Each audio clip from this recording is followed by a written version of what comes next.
Hello guys and welcome back to our channel. Today I will show you how to fix sections and blocks in Shopify product pages that don't apply to other products. So, in order to fix this problem, the number one way is check if the section is set to is static or dynamic.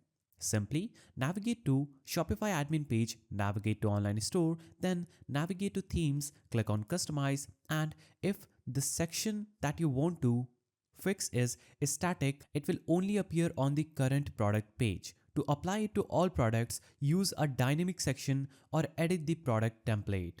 Now, second way to fix this problem is assist the correct product template. Simply go to products, then select the product. Now, scroll down to theme template and make sure that correct product template is assigned. So this is theme template. Make sure that the correct template is assigned, and if your custom section is missing, switch to the template that includes it. Now, third way to fix this problem is duplicating the product template if needed. Navigate to online store, navigate to themes. Here, click on customize and navigate to theme editor. Here, navigate to templates, navigate to products, and if you see the option to click duplicate an existing template and customize it, you can do that right there.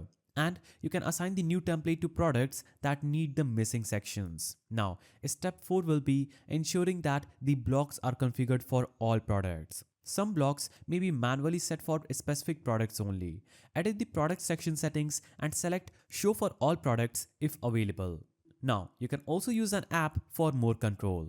So if Shopify's built-in features don't work as expected, apply apps like Pagefly or Gem Pages that allows full customization. Click on settings at the bottom left, then choose apps and sales channels, then click on Shopify App Store, then search for apps like Pagefly, hit enter.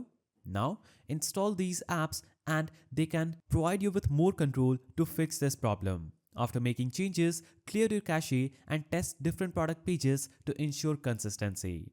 So if you found this guide helpful, please don't forget to give it a thumbs up and thanks for watching.